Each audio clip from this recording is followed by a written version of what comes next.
आजच आदर्श live news चॅनलला subscribe करा आणि बेल आयकॉन अवश्य दाबा.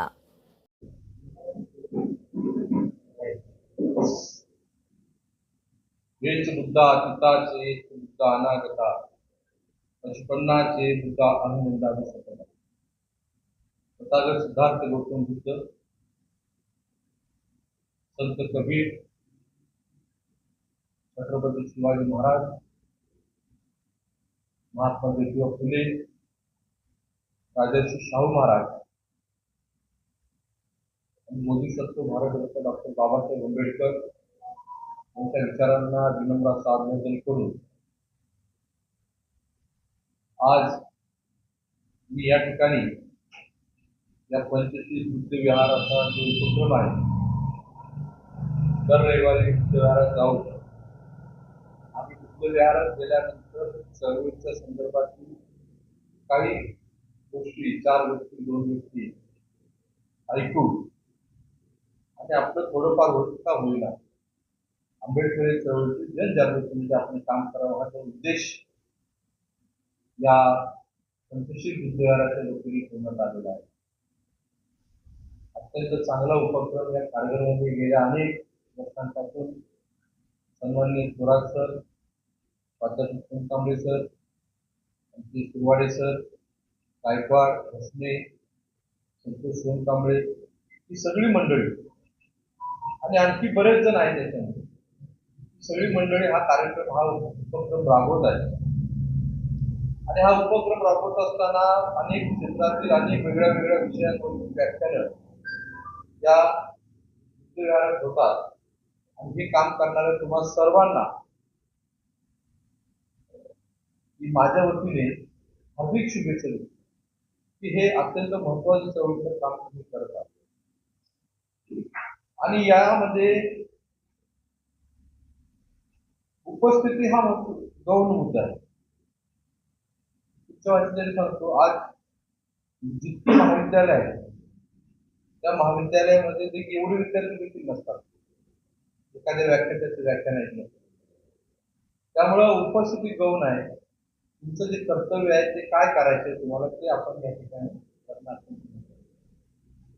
मागच्या रविवारी मी या उपक्रमामध्ये सामील झालो.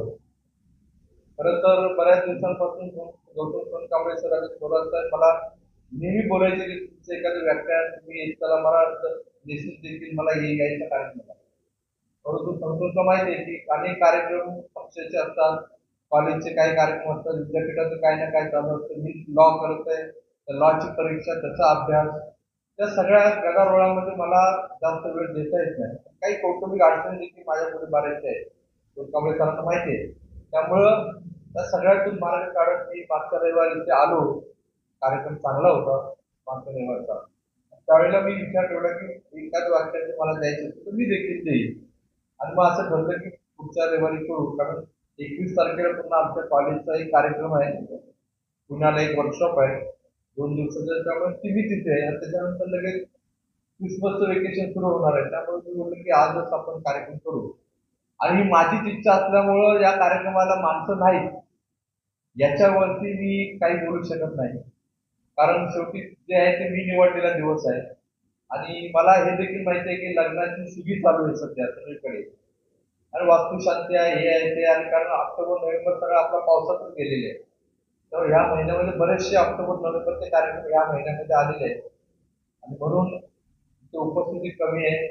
उपस्थितीला मी काही जास्त महत्व कधी दिलेलं नाही, कारण तुमचं माहिती सांगतो, एका माणसाला आणि 5 माणसाला शिकवण्यामध्ये जे समाधान लाभते ते 100 लोकांना नाही. कारण 100 जण जे बसलेले असतात त्याच्यातले 95 लोक जे असतात ते आपल्या आपल्या कामामध्ये इकडे तिकडे असतात. जे 5 असतात त्याच्यातले, त्या 5 जणांचं लक्ष असते की कार्य समोरचा वक्ता काय बोलत आहे, काय, आणि त्याच्यातून आपल्याला काय घ्यायचं हे 5च जण ठरवत असतात. त्यामुळं 5 जणांसाठी आणि 1 जणांसाठी किंवा 100 जणांसाठी जे काय बोलावं लागतं तेच मी इथे बोलणार. असं तुम्ही बिलकुल मनामध्ये परंतु बाळगू नका.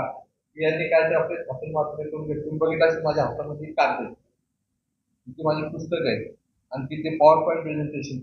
खरं तर माझा लॅपटॉप घरी राहिला माझ्याकडे स्क्रीन वगैरे पण आहे, ते लॅपटॉप माझ्या कॉलेजमध्ये राहिला, त्यामुळं अन्यथा मी पॉवर पॉईंट प्रेझेंटेशन वरती तुम्हाला ते दाखवलं लागतं कशा पद्धतीने. ते राहत अर्धा तास 1 तास जे काय बोलता येईल तेवढं मी महत्वाचे मुद्दे या ठिकाणी कव्हर करेन. तुम्ही शांत चित्तानेच ऐकणार आहात याच्याबद्दल मला काहीच शंका नाहीये. आज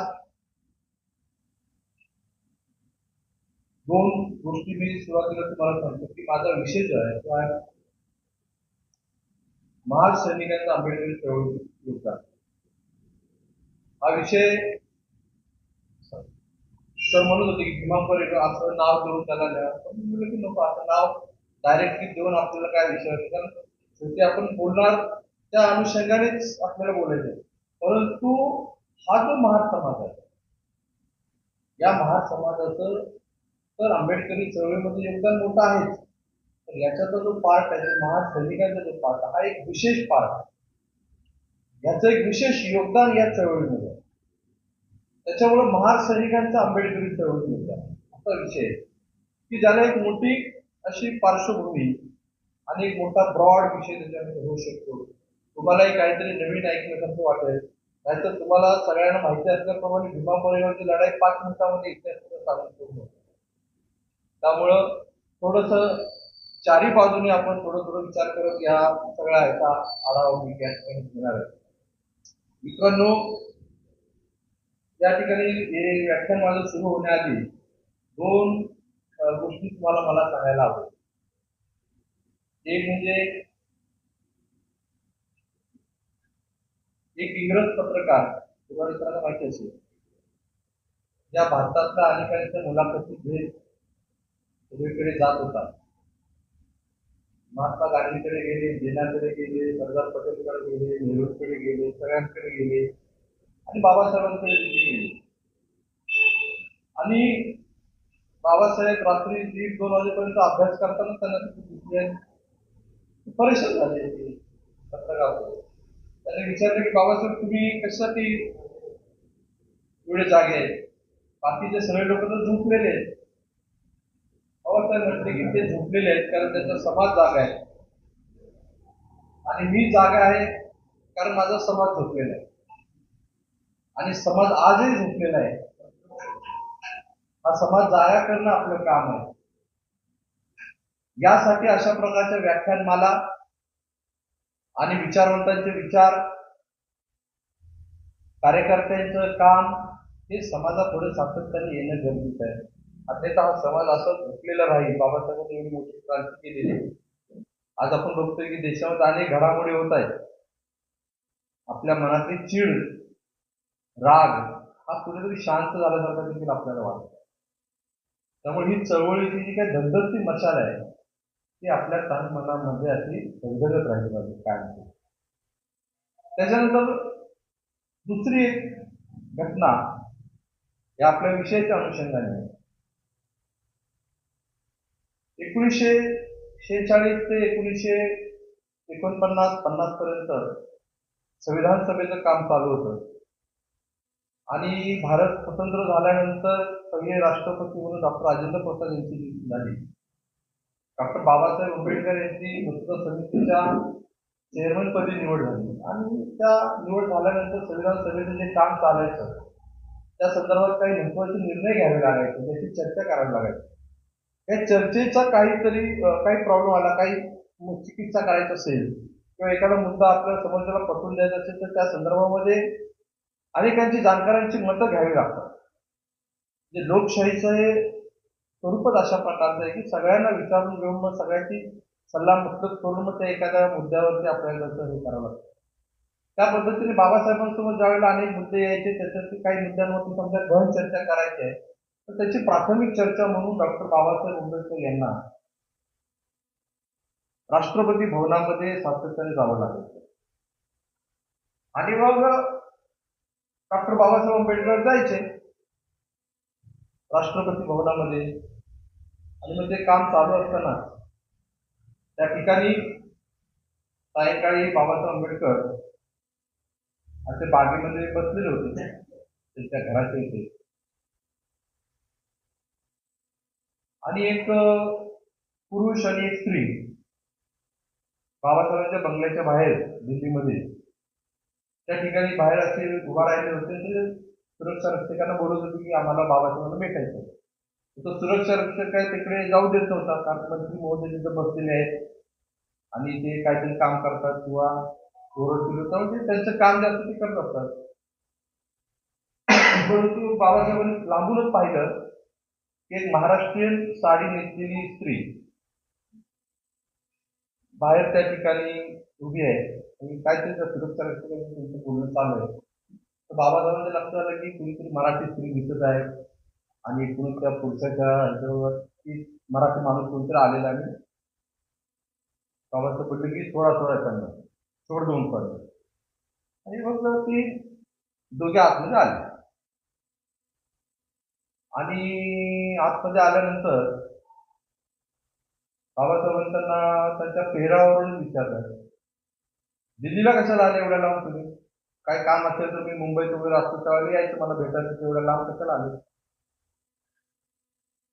तर ते व्यक्ती त्यांना म्हटले, बाबासाहेब आम्ही दिल्लीमध्येच राहिले आणि बऱ्याच दिवसापासून माझ्या पत्नीला तुम्हाला भेटायचं होतं, तुम्हाला बघायचं होतं म्हणून मी का.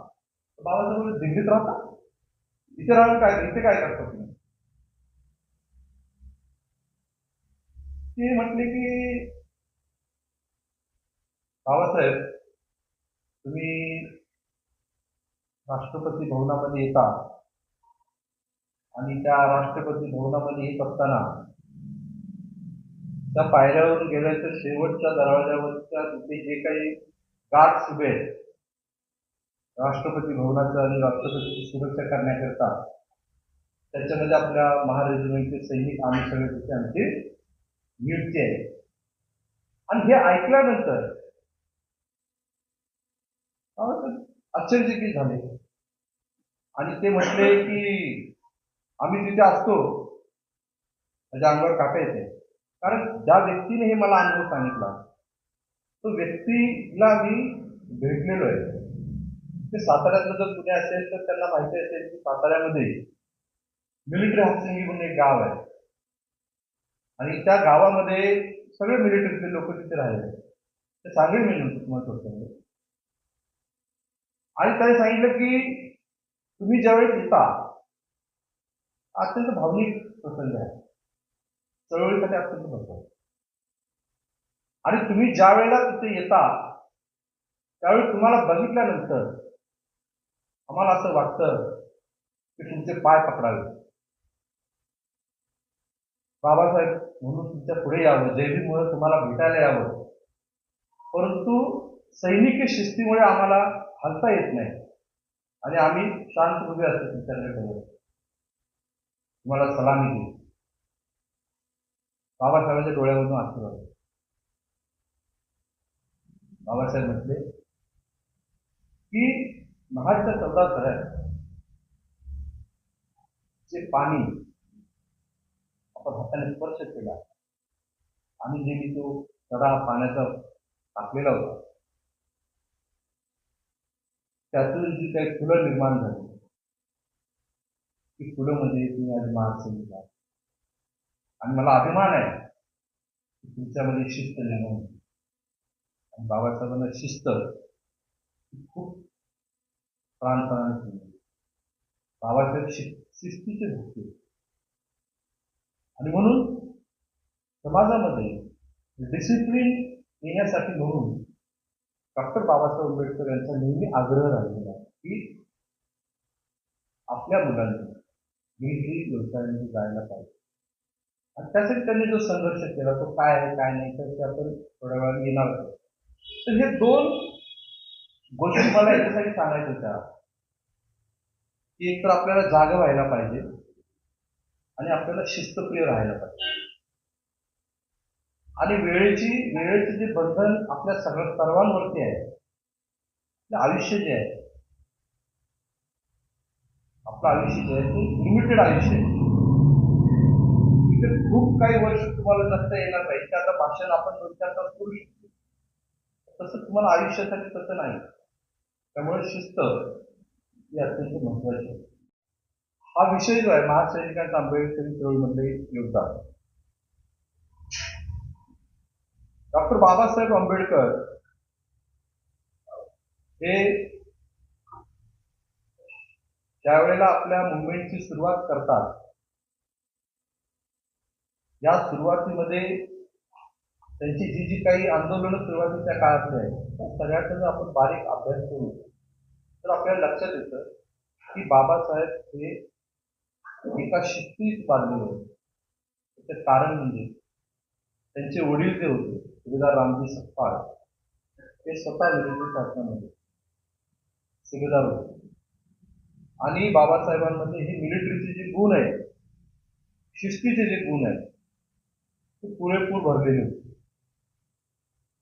आणि म्हणून आपल्या समाजाने या गोष्टीकडे लक्ष दिलं पाहिजे. या विषयावरती येत असताना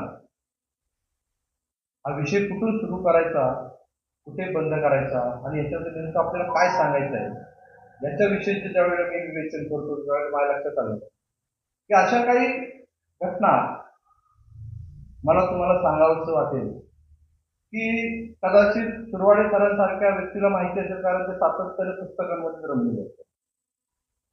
परंतु असे अनेक मंडळी आहेत की ज्यांना त्या गोष्टीचं एवढं ज्ञान अवलोकन नसतं, कारण आपल्याकडे ते संदर्भ उपस्थित नसतात. आणि इतिहास लिहिणं, इतिहास वाचणं, इतिहास संशोधन करणं ह्या खूप विचित्र गोष्टी आहेत. आणि आपण जे सांगत आहे किंवा मी जे सांगत आहे किंवा आपण जे काय आता सगळ्या महासमाजाच्या विषयीचे योगदान वगैरे सांगत आहोत किंवा अनेक लोक सांगतात, मी एकटा सांगतो असं आपल्याला भाग नाही, अनेक लोक सांगतात. पण हे जे सांगतात हे खरं आहे का खोटं आहे? खरं असतं तर बाकीचे लोक का मान्य करत नाही, आणि खोटं आहे तर मग आपण का सांगायचंय? अशा सगळ्या गोष्टी त्याच्यामध्ये. त्याच्यामुळे खरा इतिहास काय आहे, इतिहास म्हणजे काय आहे हे देखील आपल्याला आधी समजलं जाईल. इतिहास म्हणजे काय कोणी सांगू शकेल का? यामध्ये असे असे घडले, काय काय घडलं, मागं काय काय घडलं, बरोबर आहे ना? मागे काय घडलं ते आपल्या समोर जो सांगतो, जो लिहितो, जे पुस्तक आलं ते इतिहास.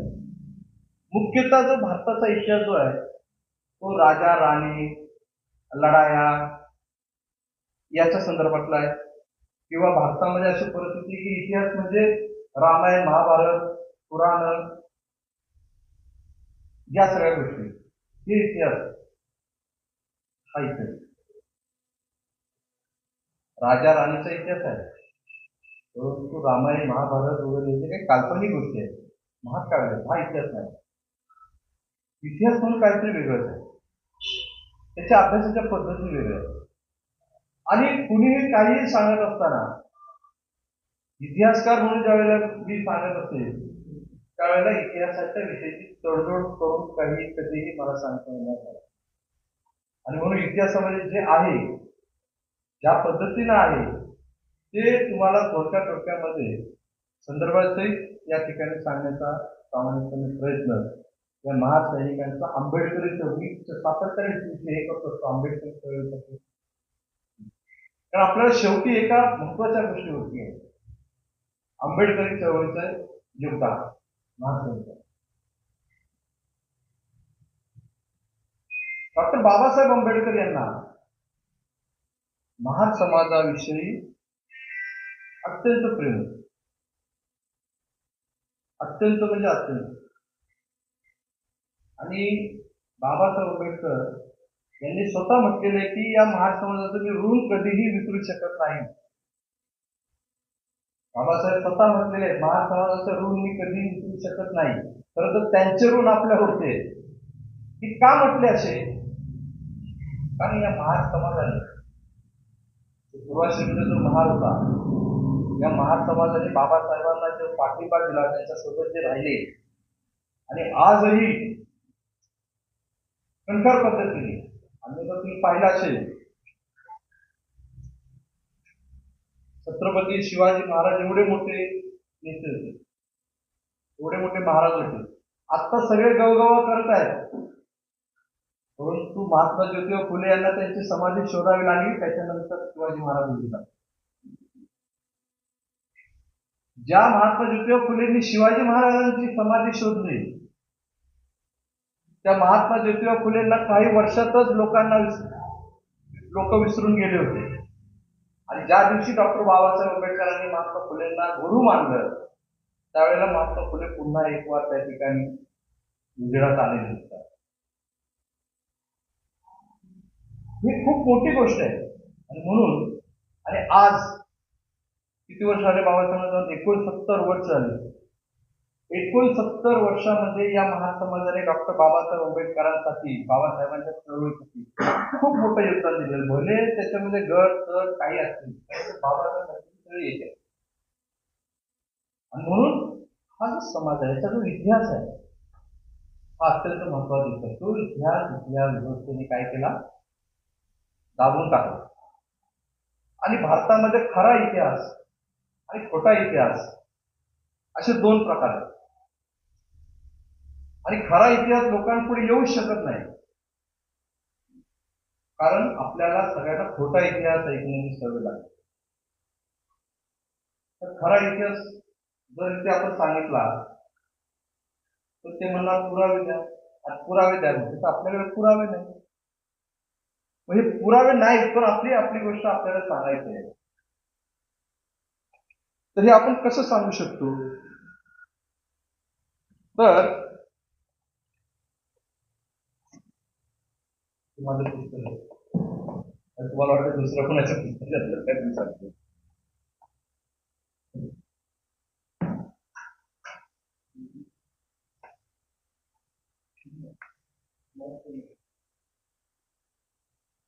आचार्य अत्रेंचं कऱ्हेचं पाणी नावाचं पुस्तक आहे, बरोबर ना सर? आत्मचरित्र कऱ्हेचं पाणी, खंड 3, परचुरे प्रकाशनने ते प्रकाशित केलेलं आहे. आणि 266 आणि 267 या पानावरती त्यांनी एक मुद्दा मांडलेला आहे. आणि सत्य या देशातल्या इतिहासकारांचं सत्य त्या याच्यामध्ये लिहिलेलं आहे. आणि ते काय म्हणतात ते थोडक्यात तुम्हाला सांगतो. म्हणजे हे आपला इतिहास, अनेक लोक बोलतात पुरावे काय पुरावे काय, आमचा इतिहासाचे पुरावे कसे गायब झाले हे तुम्हाला सांगतो. मी काय काय केलं असेल यांनी काय सांगू शकत नाही. आचार्य अत्रे म्हणतात 1934 साली पेशवे दप्तराचे संशोधन करण्यासाठी त्यावेळेच्या मुंबई सरकारने रियासतकार सरदेसाईंच्या नेतृत्वाखाली एक इतिहास पारंगत विद्वानांचे मंडळ नेमलं होतं, इतिहासाचा अभ्यास करण्याचं मंडळ नेमलं होतं. आणि रियासतकारांना सहाय्यक म्हणून आचार्य अत्रे यांचे मित्र कुलकर्णी, कृष्णाजी कुलकर्णी यांची नेमणूक केली होती. आणि त्या कृष्णाजी कुलकर्णी यांनी स्वतः आचार्य अत्रेंना काही गोष्टी सांगितल्या, परंतु ते जिवंत असताना आचार्य अत्रे ते प्रकाशित करू शकले नाही. कारण तसं कुलकर्णी यांनी आचार्य अत्रेंना सांगितलेलं होतं. मी सांगितलं होतं कुलकर्णी जो त्या इतिहास मंडळाचे सदस्य होते, त्यांनी आचार्य अत्रेंना सांगितलेलं होतं की हे मी जिवंत आहे तोपर्यंत सांगू नका. कारण का ते सांगितलं तर ही सगळी मंडळी मला मारून टाकतील किंवा माझ्यावरती काहीतरी करतील. त्यांनी सांगितलं की त्या कुलकर्णींनी काय सांगितलं होतं आचार्याला की आम्ही संशोधन करत होतो आणि ते संशोधन करत असताना एक कागद मिळाला आम्हाला. आता तो कागद काय आहे? तो कागद वाचल्यानंतर त्याच्यामध्ये काय भेटलं त्यांना, तर नाना फडणवीस हा जो पेशवा होता, नाना फडणवीस पेशवाचा जो मुख्य कारभारी होता, त्याने काय काय केलेलं होतं याची यादी होती. काय होती यादी? तर त्याने ठेवलेल्या रखेल्यांची यादी होती. रखेल ताई होते, त्याचे जे काही अनैतिक संबंध होते, त्या स्त्रिया कोण होत्या त्यांची यादी होती. आणि तो सगळ्यांनी वाचला, आनंद घेत वाचला की बघा हे असं आहे, तसं आहे, तसं आहे, तसं आहे. आणि त्याचे नोंद करायचंही ठरलं त्या इतिहासामध्ये. आणि त्याच्यानंतर इतिहासकार सरदेसाई रिया सत्कार तो कागद शोधायला गेले. परत काढून तो त्याची नोंद करण्यासाठी म्हणून ते गेले सरदेसाई. पण हा कागद नंतर तो काय भेटेना गेला, गायब झाला तो कागद. तेव्हा नाना कुलकर्णी यांनी सांगितलं आचार्यात्रेंना की तो कागद कुठे गेला. तर त्या सदस्यांपैकी एकाने खाऊन टाकला तुकडे करून. काय केला? हा, जोशीने खाऊन टाकला. महादेव जोशी खाऊन टाकला. आणि इतिहास आणि कारण का पेशव्यांची बदनामी झाली असते म्हणजे लक्षात घ्या. हा हा ही जी गोष्ट आहे ना ती अत्यंत भयानक आहे. म्हणजे ही जी काही इतिहास आपला जो इतिहास पुढे येतो हे जर असे ह्या प्रकारे जर करत असतील तर तुमचा आमचा जो इतिहास सापडेल. कारण तुमचा अभ्यास करणारी माणसंच नाहीत ना तिथे. आता जे काही चाललेलं आहे आर्काइव्ह संशोधन चालू आहे सगळीकडे. बाबरी मस्जिदीच्या खाली काय काय भेटलं तिथं. बहुत सगळं शिल्पी मिळालं. परंतु ते सगळं मिळालं तर तुम्ही किती बोला, व्हॉट्सअपवरती बोला, युट्यूबवर बोला, काय बोला, सरकारने ऐकलं, न्यायालयाने ऐकलं नाही. का नाही ऐकलं?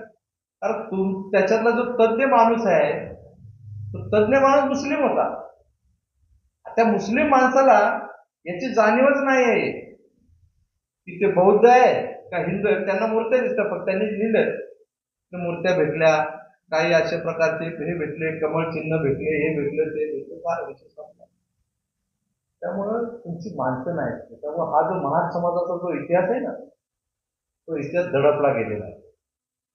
आणि हा दडपला गेलेला इतिहास जो आहे तो बाहेर जरी काढला, आपण किती जरी बोंबलून सांगितला तरी ही सगळी मंडळी जी आहे ती मंडळी ऍक्सेप्ट करायला तयार नाही. बाबासाहेबांनी मांडलेली संकल्पना ऍक्सेप्ट करायला अजून तयार नाही. कोणती संकल्पना? बाबासाहेबांनी बुद्धिझम मध्ये एक महत्वाचा विषय टाकला, परंतु अजूनपर्यंत आपले लोक देखील ती गोष्ट सांगताना दिसत नाही. तर गौतम बुद्धांनी गृहत्याग का केला? भिकारी आजारी माणूस पाहून केला का पाण्याच्या संघर्ष? किती मोठा संघर्ष आहे. हे बाबासाहेबांनी आणि लक्ष्मी नरसू यांनी उजेडात आणलेली गोष्ट, पुराव्यानिशी सिद्ध झालेली गोष्ट देखील आज बाहेरच्या जगाला आपण सांगू शकत नाही. कारण का ते आधीच्या इथले जे काही उतारे आहेत त्याच्यावरती आधारित अभ्यास करताना शाळेत मुलांना ते शिकवतात. तेच त्या पद्धतीने पुढे चालतात. त्यामुळे इतिहास जो आहे खूप कठीण विषय आहे. आणि महार सैनिकांचा इतिहास म्हटला, तो ऐकायचा म्हटलं की लोकांना असं वाटतं की ती लढाई झाली संपली.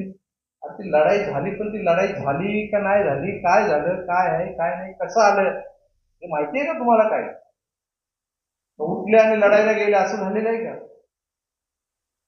होऊ शकतं असं? नाही होऊ शकत. एक दिवस भाषण करायचं म्हटलं तरी मला 4 पानं हातात घेऊन उभा राहायला लागलं. त्यामुळे तुम्हाला ट्रेनिंग आणि सगळी त्याची माहिती असल्याशिवाय तुम्ही काहीही करू शकत नाही. आणि इतिहास लिहिणं तर खूप मोठे. त्यामुळे महार समाजाचा जो इतिहास आहे तो इतिहास ज्यावेळेला आपण सांगायला उभा राहतो त्यावेळेला या सगळ्या गोष्टीची पार्श्वभूमी तुम्हाला याच्यासाठी देत आहे की मी जे सांगेल त्याचे पुरावे काय. तर त्याचे काहीचे पुरावे आहेत, काहीचे पुरावे गायब झाले. आता हे पुरावे का गायब झालेले आहेत हे पण नंतर मी विवेचना सांगितलं. तर महार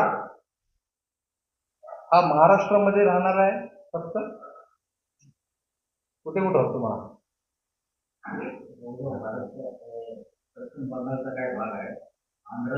पूर्ण भारतामध्ये महार लोक सगळीकडे विखुरलेले आहेत. त्यांची नावं वेगळी वेगळी असली तरी त्यांच्या चाली रीती आणि या सगळ्या गोष्टीवरून महाराजांची काय होते ओळख होते. आपण बघतो की हे जे काही महार समाजाचे लोक आहेत यांच्याविषयी बाबासाहेब आंबेडकर सांगत असताना बाबासाहेब त्यांना म्हणतात की ते ही सगळी मंडळी ब्रोकन मेन आहे. ब्रोकन मेन, मोडलेले लोक. यांची राज्यच होती स्वतःची. बाबासाहेब काय सांगतात, यांची राज्यच होती.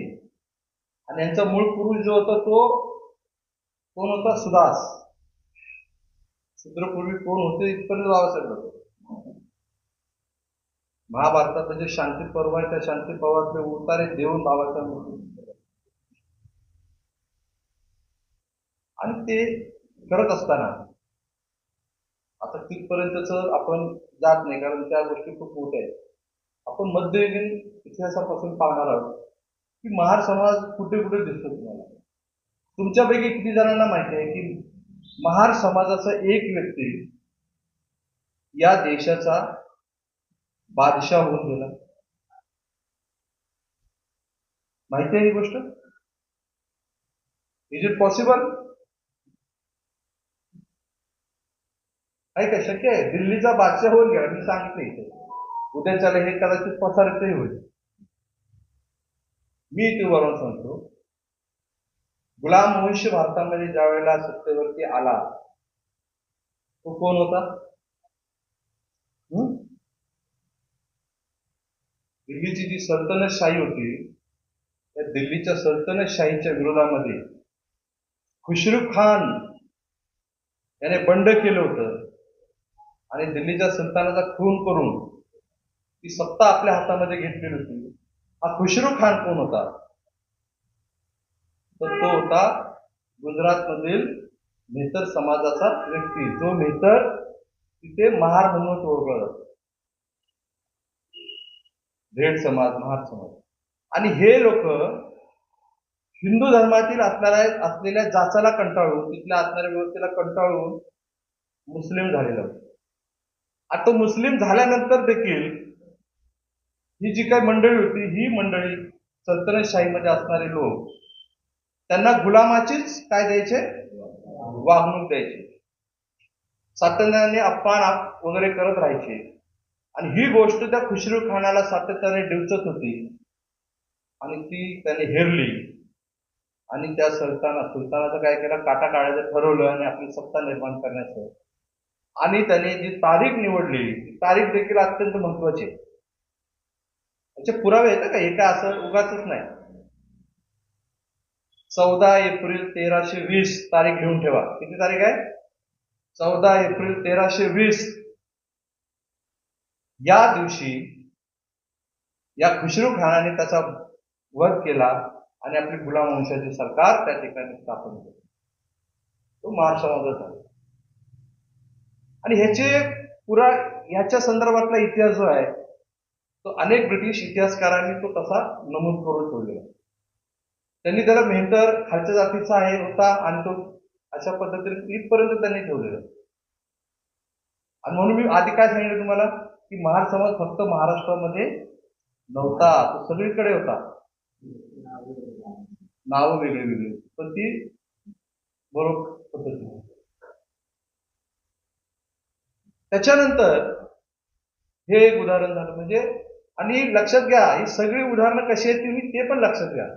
त्या व्यवस्थेच्या विरोधातलीच उदाहरणं तुम्हाला दिसतील. कुठेतरी स्वाभिमानाकरता झालेली उदाहरणं तुम्हाला. त्याच्यानंतर अमृतनागाची गोष्ट तुम्हाला माहिती आहे. बिदरच्या बादशाहकडे असणारा अमृतनागाचा सेनापती आणि त्या बिदरच्या बादशाहच्या अत्यंत विश्वास होतो. त्याच्या पत्नीला घेऊन त्याला जायचं होतं. सॉरी, बिदरच्या बादशाहला स्वारीवरती जायचं होतं. नाही, राणीला घेऊन दुसरीकडे जायचं होतं आणि तिला घेऊन परत तिकडे यायचं. बिदरच्या बादशाहला तिथं जायला जमत होतं. मग त्या अमृत नाकावरती जबाबदारी दिली की तू जाऊन तिला घेऊन ये वगैरे. परंतु बादशाह आणि कुणी पण म्हटले की थोडीशी धाकधूक मनामध्ये आणि म्हणून सांगितलं की पूर्ण काळजीने घेऊन ये. त्या अमृत नाकाने सांगितलं की मी हे घेऊन नेली जबाबदारी माझीच आहे, मी सर्व पुढे. आणि मग अमृत नाकाने काय केलं, तर एक डब्बा त्या बादशाहकडे दिला आणि सांगितलं की हे सांभाळून ठेवा. कारण रामाला देखील सोडलं नाही या देशातल्या लोक त्या सीतेला, बरोबर ना. सीतेला अग्निपरीक्षा द्यावी लागली. जाऊन त्या राणीला घेऊन आला आणि मग त्या प्रथेप्रमाणे तसं थोडीशी गडबड चालू झाली. लोक म्हणू लागले की एवढं सगळं घेऊन आले, काय काय रस्त्यात काय केलं असेल, काय आहे काय सांगू शकत नाही. आणि मग त्या अमृत नाकाला त्या बादशाहाने बोलून घेतलं की असं असं आहे तुला असं आहे. अमृतनाथ बोलले थांबा, मी करतो तुम्हाला दाखवतो, मी जे काही केलेलं आहे ते तुम्हाला दाखवतो. तुम्हाला तो बॉक्स मी देतो आणि तुम्ही सांगा काय. आणि मग तो बॉक्स खोलून बघितला. ते बघितल्यानंतर तो बादशाह एकदम परेशान झाला की काय आहे. तर पुरुषाचे जे पुरुषत्व आहे ते कापून त्या ठिकाणी ठेवलेले होते. हा इमानदारीचा निष्ठेचा पुरावा. आणि ते पाहून त्या बादशाला घेऊन आलं आणि त्याने त्या अमृतनाथाला मिठी मारली. त्याला बोललं की काय पाहिजे तुला सांग, तुला काय पाहिजे ते सांग. त्याने सांगितलं मला काय नको, परंतु माझा जो समाज आहे त्या समाजासाठी काहीतरी कर. आणि मग आपल्याला काय मिळाले, सुराडे साहेब, 52 हक्क. 52 हक्क जे म्हणजे आपल्याला ठीक आहे ना, त्या 52 हक्काचं रूपांतर नंतर आपल्या सगळ्या ह्याच्यात झालं. तर ते 52 हक्क जे मिळाले म्हणजे गावातला सगळा कारभार पाहिल्यानंतर गावातल्या लोकांनी यांचं सगळं करायचं. बादशाने ऑर्डर काढली पूर्ण महाराष्ट्रामध्ये, पूर्ण त्याच्या जेवढा भाग होता तेवढा, की गावातले लोक सांभाळतील या लोकांना, सैनिकांना. हक्क त्याला काय म्हटलं गेलेलं आहे, 52 हक्क. ती सनदच आहे, हे काय लपलेलं नाही, हे काय खोटं नाही, ती सनद आहे 52 हक्काची सनद. आणि ती का दिली ते पण आहे, कादंबरीत लिहिलेली आहे अमृतनाथाची. म्हणजे इतकं त्या लोकांनी ते कशासाठी केलेलं आहे की ह्यासाठी, कशासाठी लोकांना समाजावरती जो जाच त्या व्यवस्थेत सातत्याने करताना दिसते त्याच्या विरोधामध्ये सातत्याने महार समाज काम करताना आपले सैनिक लोक काम करताना दिसतात.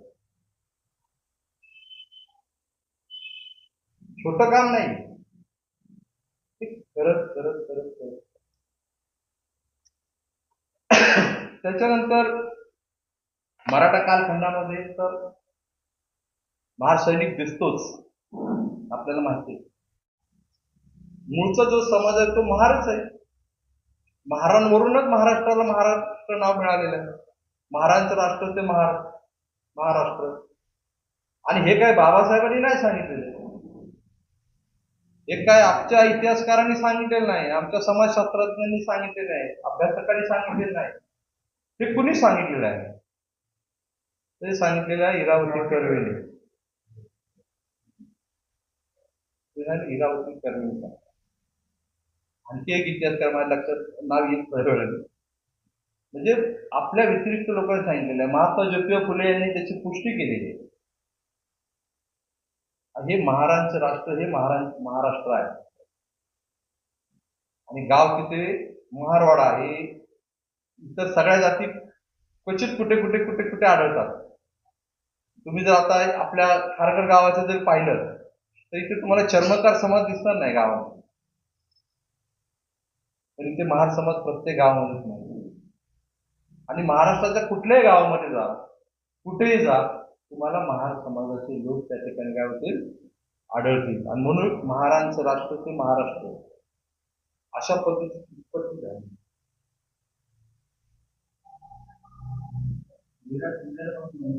विठ्ठल रामजी शिंदे अस्पृश्यांचा प्रश्न येतो. आणि आपण पाहतो छत्रपती शिवाजी महाराजांच्या काळात, आणि शिवाजी महाराजांचा इतिहास ज्यावेळेला सांगितला जातो त्यावेळेला मोठ्या आवाजामध्ये सांगितलं जातं की छत्रपती शिवाजी महाराजांनी गनिमी काव्याने सगळ्या मुघलांना त्या ठिकाणी काय केलं, पिटाळून लावलं. काय केलं गनिमी काव्याने? पिटाळून लावलं. तुमच्या माहितीसाठी सांगतो, हा जो गनिमी कावा जो आहे ना, गनिमी कावा, त्याचं जनक कोण आहे? मलिक अंबर. ही युद्ध पद्धती, गनिमी काव्याची जी युद्ध पद्धती उजेडात आणली तो आहे मलिक अंबर बादशाह. आणि ह्या मलिक अंबरचे जे गनिमी काव्याचे जे सैन्य होतं या पूर्ण दख्खन पठारावर, याच्यामध्ये कोणते लोक होते सगळे? तर हे गनिमी काव्यातले जे सैन्य होते हे सगळे महार लोक होते. हिचे पण पुरावे. आणि ही गनिमी काव्याची जी लढाई आहे ही फक्त महार आणि महारच करू शकत होते. याचं कारण या महाराष्ट्रातल्या उभ्या सह्याद्री पर्वतरांग जेवढे त्याच्यामध्ये डोंगर दरे वगैरे जे काही चढण्याचे काम आहे ते सगळे यांनी केले. नावं चेंज केलेली आहेत. आता बघा वाद चालू झालेले, नवा वाद आहे. घोरपड होती का घोरपडे होती? माहिती आहे तानाजी मालुसरेची लढाई, यशवंत. असं आहे. धनाजी संताजी कोण आहे ते? आहे धनाजी संताजी. त्यांची आडनावच गायब करून टाकले. म्हणजे जीवा महाला करून टाकले त्याला डायरेक्ट. म्हणजे तुमच्या हातामध्ये इतिहासाची साधनं लिखाणच नाही. तुम्हाला सांगितलं मी, कागदच खाऊन टाकला. कागद काय केला? खाऊनच टाकला. तसं खालच्या जातीच्या माणसांचा इतिहास असा पुढे येणार तो कसा इथल्या व्यवस्थेला या ठिकाणी सहन होणार. आणि म्हणून महार समाजाचा जो इतिहास आहे, सैनिकांचा जो इतिहास आहे, तो अत्यंत महत्वपूर्ण आहे. तो आपल्या समाजाने आता लावून धरणं अत्यंत गरजेचं. छत्रपती शिवाजी महाराजांच्या काळात देखील महार समाजाचं योगदान हे अत्यंत महत्वाचं असल्याचं.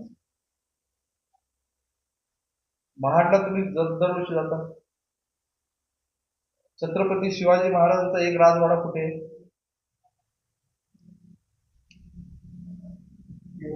हलती पायथ्याशी आहे. तो कुठे आहे? पाचाडमध्ये. तो कुणाच्या बाजूला आहे? महारवाड्याच्या बाजूला.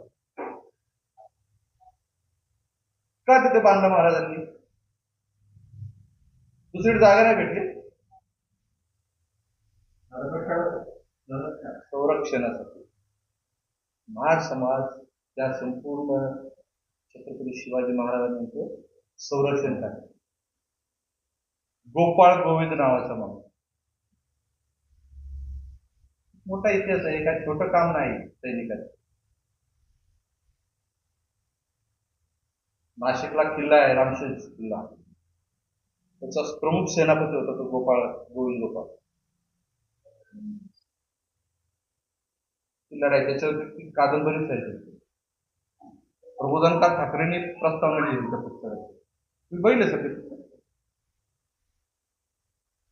आणि छत्रपती संभाजी महाराजांचं आजोबांचं सगळं सैन्य छत्रपती संभाजी महाराजांना मारलंय त्याला व्यवस्थित. कुणी पकडून दिलं आणि कुणी मारलंय सगळ्याला माहिती आहे. वाद आहे अजूनपर्यंत. त्या संभाजी महाराजांचे अंत्यसंस्कार करायला तयार नव्हते इथले लोक. का? तर मुघल बादशाह औरंगजेबाने जे फरमान काढलेलं होतं त्याच्यात लिहिलेलं, जर कुणी संभाजी महाराजांच्या अंतिम संस्काराला जर जागा दिली आणि ते जर बघण्यात आलं तर तुमच्या सगळ्या जमिनी खालचा करून घेतल्या जातील. जिनोसाइड केला जाईल तुमच्या लोकांना. काय केलं जाईल? जिनोसाइड म्हणजे नरसंहार. असे घाबरले होते सगळे. आताचे संभाजी महाराज आमचे गायब झाले सगळे. संभाजी महाराजांचं प्रेम मिळवणाऱ्या लोकांनी कोण होतं? तो महाराज. संभाजी महाराजांचे जवळचे मित्र मंडळी, त्यांनी ते प्रेम मिळवलं, शिवलं, त्याला अंतिम संस्कार आपल्या जागेवर. काय व्हायचं ते होतं. तो इतिहास दाबला, शिवने काढला तिथं नवीन. काय शिवले, काय संबंध नाही त्या शिवले. गोपाळ गोविंद गायकवाड ही गोपाळ गोविंद गायकवाड ती जी फॅमिली आहे ते सगळे संभाजी महाराजांचे सगळे.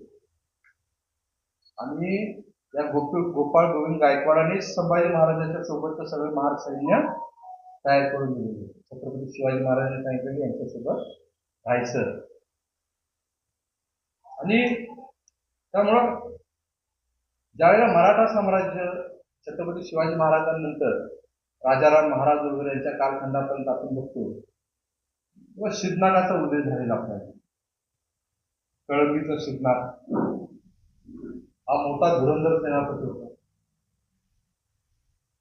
नागेवाडीचा नागनाथ महाराज त्याला सांगितलं की ती लढाई एक पण वैराटगड जिंकू शकत नव्हते.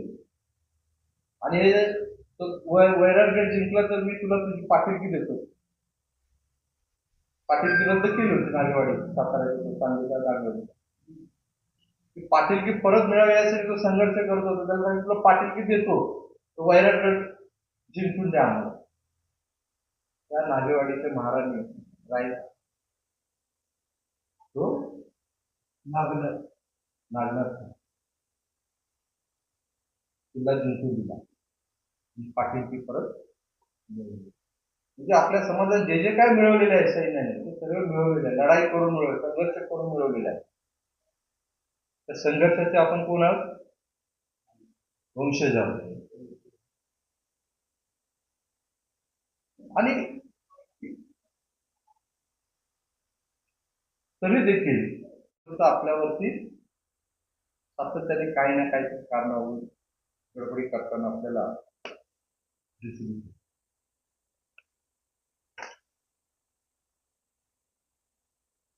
छत्रपती संभाजी महाराजांच्या मृत्यूला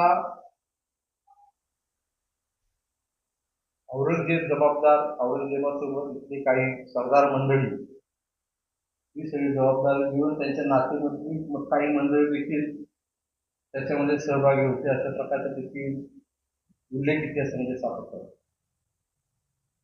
पण महार समाजाला मात्र प्रामुख्याने संभाजी महाराजांनंतर टार्गेट करण्यात आलं आणि महार समाजाला कुठेतरी साईडलाईन करण्याचं काम त्या व्यवस्थेने करायला सुरुवात केली. इतकं असूनही पेशव्यांचं नंतरचं जे सगळं सैन्य होतं त्याच्यामध्ये देखील महार समाजाचा मोठा वाटा असलेला आपल्याला.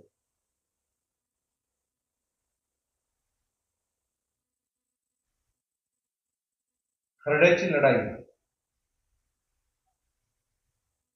हा एक मोठा इतिहास आहे महाराज पेशव्यांचा इतिहास आहे. पुणे विद्यापीठामध्ये त्याचे 3 व्हॉल्यूम आहेत खरड्याच्या लढाई. तर 3 व्हॉल्यूम मध्ये कुठेही आपल्या लोकांचा इतिहास दिसतो,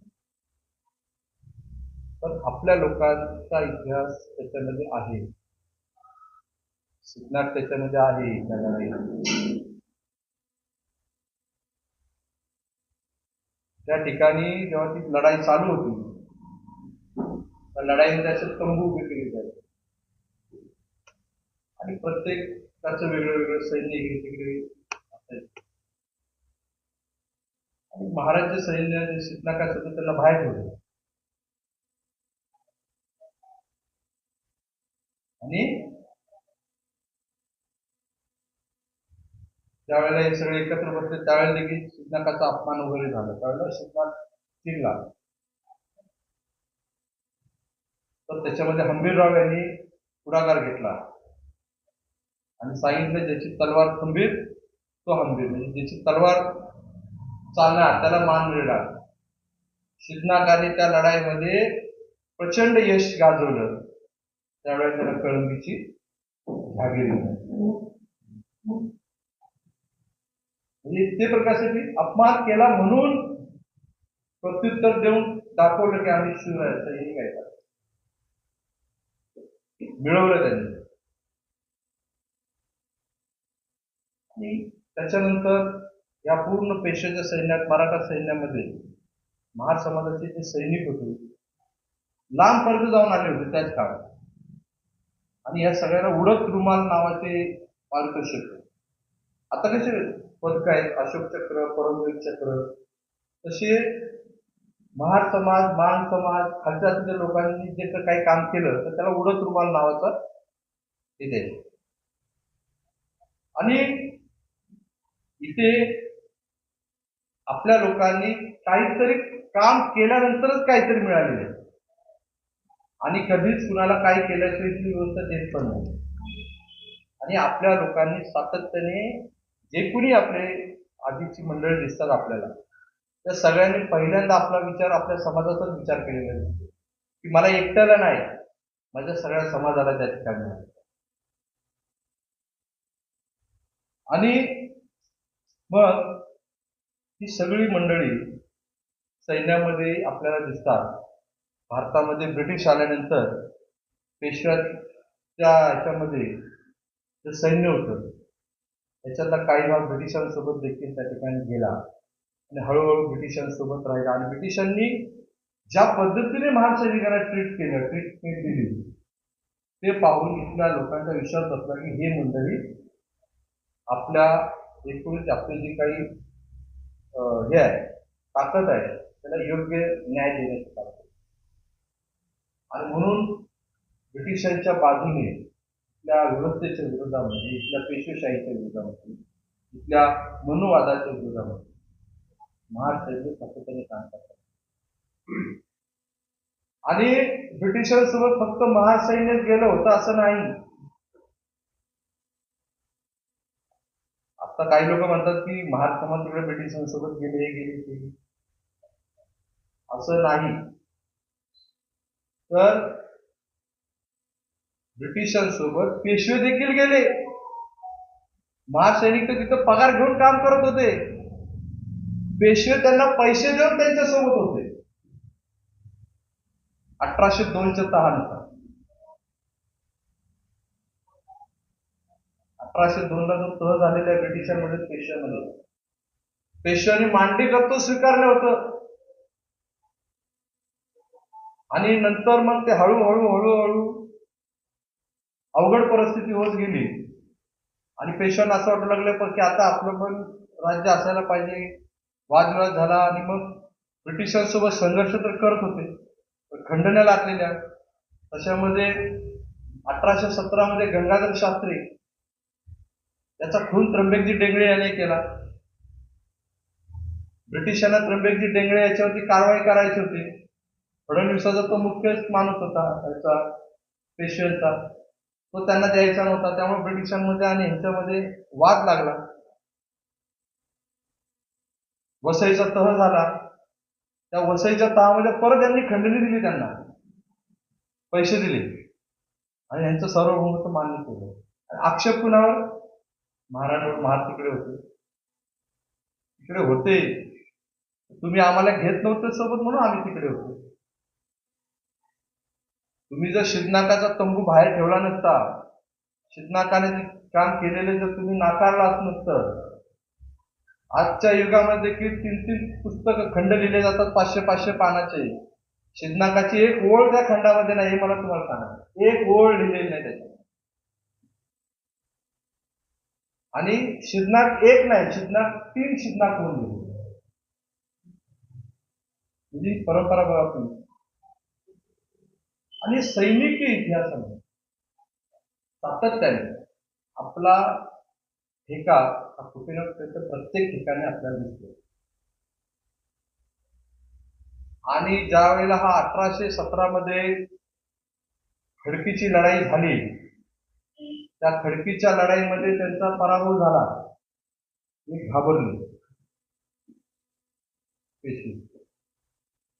घाबरले आणि त्यांना आता असं वाटू लागलं की आता हे काही खरं नाही, आता आपलं सगळं अंगावरती येणार. त्यावेळेला त्यांनी सैन्य गोळा केलं सगळीकडून. किती सैन्य गोळा केलं तर 28,000 सैन्य. आता काही लोकांचं असं म्हणणं आहे की 28,000 सैन्य आणि 500 लोकांची लढाई, काय ते खोटं सांगत होतं. पण खोटं सांगण्याची गरज नाही. ब्लॅकर नावाचा इतिहासकार आहे, बरोबर ना सर? ब्लॅकर त्याने लिहिलेलं पुस्तक आहे 1821 मध्ये आलेलं आहे. कधी? 1821.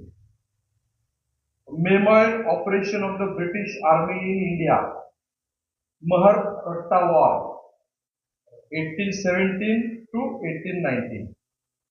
ते पुस्तक पब्लिश झालेलं आहे लंडन मधून. त्याच्या 119 पानावरती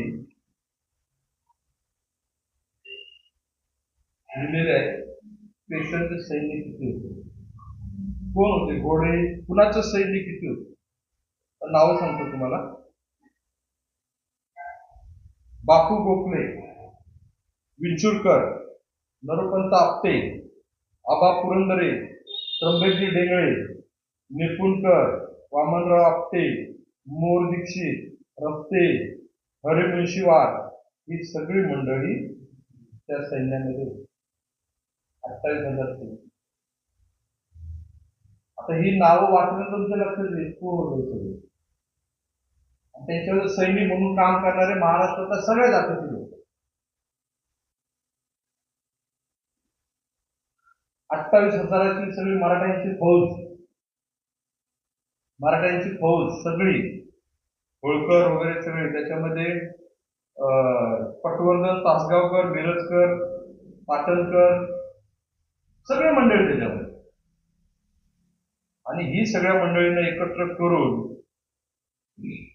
त्या ठिकाणी त्याने ठरवलं की आपल्याला आता याच्यावरती काय करायचं, तर युद्ध करायचं इंग्रजांसोबत. आणि सगळी मंडळी घेऊन ती तयार झाली तिकडे लढाई करण्यासाठी. आणि ही बातमी ब्रिटिशांना कळली आणि मग त्यांनी त्यांच्या आजूबाजूच्या सगळ्या रेजिमेंट गोळा केल्या आणि त्या खडकीमध्ये एकत्र जमा झाल्या. त्या रेजिमेंट आहेत त्या रेजिमेंट पुण्याच्या ब्रिटिशांचं जे रेसिडेंट होतं शनिवारवाडा आणि संपूर्ण कॅन्टोन्मेंट त्याचं संरक्षण करण्यासाठी त्या तिकडे यायला निघाल्या. आणि हे याचं सैन्य देखील तिकडे. आणि ही जी छोटी तुकडी होती कॅप्टन स्टॉर्टन यांच्या नेतृत्वाखाली बॉम्बे आर्मीची, त्या ठिकाणी 500 जणांची ती तुकडी. त्या तुकडीमध्ये महाराजांची संख्या जास्त आणि छोट्या मोठ्या जाती आणि काही गोसावी, अरब वगैरे अशी लोक देखील त्याच्यामध्ये. आणि या दोघांची गाठ पडली त्या भीमापुरी गावच्या तीरावर. हे पण बघत राहिले त्याचे पुढे एवढं सैन्य आहे ते कसं काय लढायचं. काय सांगितलं तुमच्या लक्षात आतापर्यंत? गनिमी कावा त्यांनी सुरुवात केली होती. गनिमी कावा फक्त थोडे मुद्दे घेत पुढे आले. आणि आता हे एवढं सैन्य बघून कॅप्टन स्टॉर्टन पण परेशान. आणि आता हे काय कसं करायचं, आपण तर एवढ्या लोकांना आता हे होत ना, आता आपल्याला इथं शरणागती पत्करावी लागणार आहे. पण महाराजांचे जे सैनिक होते त्याच्या काही सैनिकांनी स्टॉर्टनशी चर्चा केली, सांगितलं तुम्ही काही काळजी करू नका, आम्ही बघून घेतो काय करायचं. आणि त्यांनी तो नदीतील पार केला आणि गनिमी कावा पद्धतीने त्या लढाईला सुरुवात केली. आणि ती लढाई हवी झाली. महाराजांचं सैन्य देखील मोठ्या प्रमाणामध्ये जखमी झालं होतं. आणि आता कुठेतरी ही लढाई मराठी जिंकणार असं ठरलं. आणि तुम्हाला माहिती आहे प्रेमात युद्धात सगळं माफ आहे. तुम्हाला जिंकणे गरजेचं असते.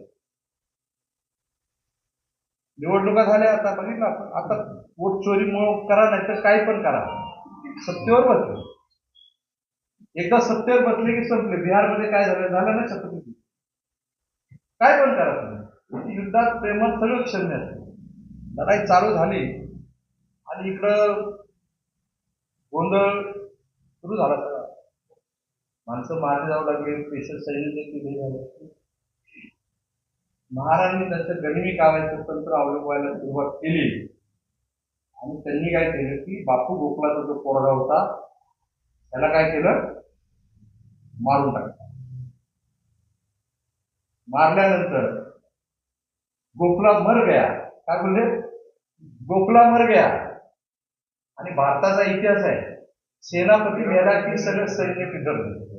आणि गोखला मेला की अशी आवळी त्या आसमंतामध्ये घुमली. मराठ्यांचं सैन्य एवढं मोठं होतं, क्षणामध्ये सगळं पळून. कारण आता सेनापती नाही तर लढणार कोणासाठी? या देशाला सेनापती लागते, प्रत्येक माणसाला सेनापती लागतो. आणि मग जे बिथरले, मग ते महार लोकांचे कठीण चालू केली, अरे आत्मविश्वास होणार. आणि मग उभे आडवे चिरले चिरले पळापळी झाली, संपलं. आणि हे कुणी लिहिलं? हे भारतीयांनी नाही लिहिलं, हे इंग्रजांनी लिहिलं.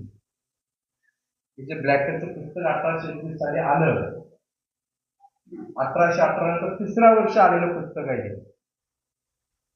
त्यामुळं हे जे लिहिलं गेलेलं आहे हे ओरिजिनल पद्धतीने लिहिलेलं.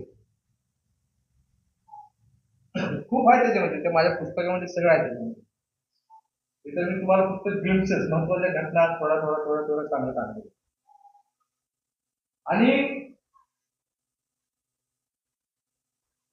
तिथे एक स्मारक बनलं पाहिजे अशा प्रकारचा निर्णय तिथल्या संसदेमध्ये झाला. ही लढाई अत्यंत महत्वाची आहे का? त्याच्यानंतर खऱ्या अर्थानं भारतामध्ये ब्रिटिशांचं राज्य निर्माण झालं 1 जानेवारी 1818 नंतर. आणि मग या 1 जानेवारी 1818च्या लढाईनंतर महार समाजाला त्या ब्रिटिशांच्या सैन्यामध्ये इतका वावर आला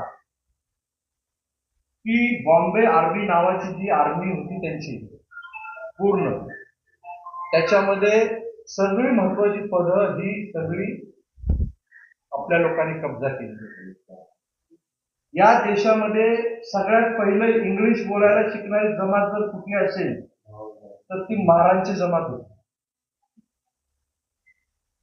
मिलिटरी व्यवसायामध्ये गेले आणि पूर्ण त्यांनी सगळं ऍक्वायर केलं.